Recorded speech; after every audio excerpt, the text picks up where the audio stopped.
mechanical, and it more than, instead of just like sticking in, it'll go through you. Oh, okay. So this is a collection of Uncle Richard's arrowheads that he has found, and tools, and dog poo, and dinosaur egg. You get this one. You gotta get that one. And the fossilized poo. And then we continue over here with more arrowheads. That's cool. Yeah, whoa. What is that? Ooh, pretty. And feel how smooth it is. Just like this. Wow. Right? So you know It's that like glass. so they use that to grind stuff with. Wow. And then I'm sure they on the inside because that only makes sense. And where I found this one and this one and this one right here, I found all these bullets in the same hole, like right within like 10 yards. It's not poo, it's bullets. Bullets. So I figured they had a big fight up there somewhere. Wow. Yeah. A bunch more. I have another big white one that I found. I think it was this one here. Yeah, it's that one right there. How do you like that spear point? Yeah. Wow.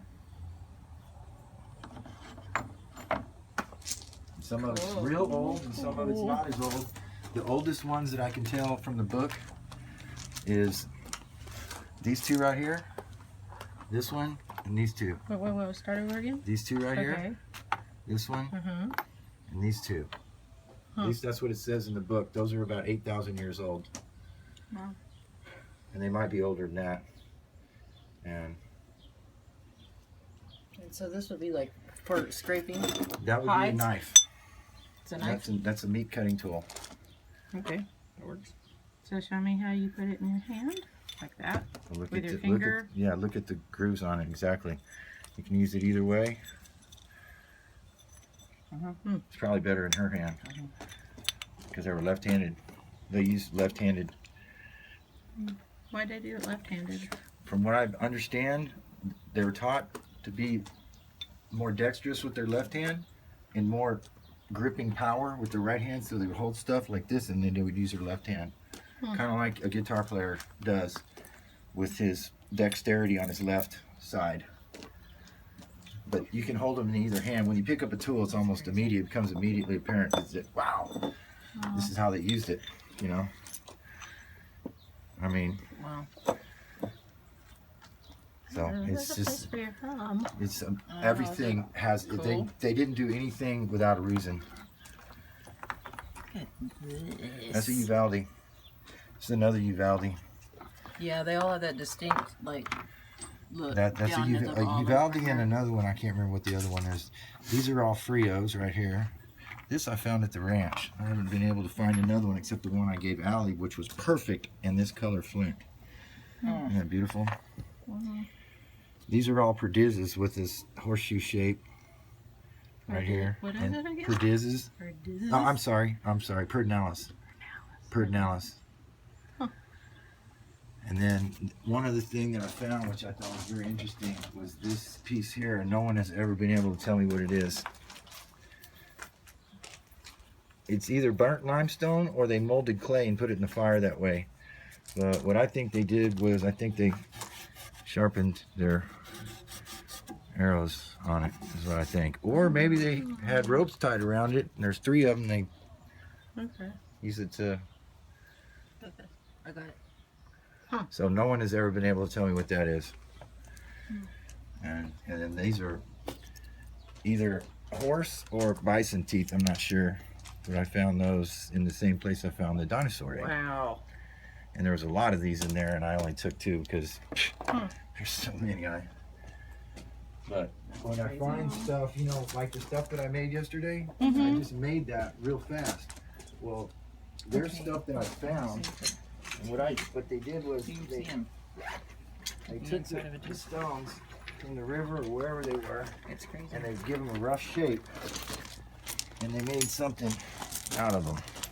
And then they'd take those rough shapes back and they would use them and utilize them as tools, and then they would make them into, and you see those, that's I just made yesterday.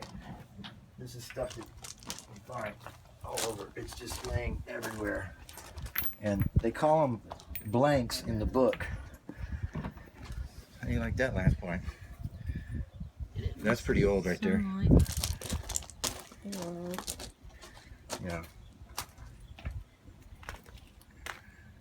It's big. It's pretty big. And then there's axes, which you see that's very similar to what you saw me make yesterday. And then look at some of the size of some of these things that they used for crushing bone, maybe bone marrow. I'm not sure, but you can tell that they took time to and this is really good flint. And then some of them, feel how smooth this is. Oh, it's a glass again. It's been in the river.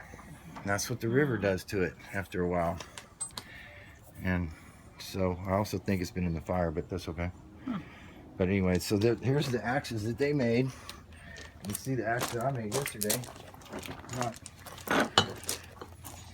You can't tell the difference. But they rough made these shapes and then took them back to camp, and then they utilized them for whatever. And they took the smaller flakes. You saw me gather all the small flakes. I'm going to pressure flake those into arrowheads. Cool. Because I'm getting better at it. I've been teaching myself over this time. So that's my hobby. I collect rocks. I'm weird. Thank you. I'm good. Okay. Oh yeah, You're this is not weird. this is a very cool one.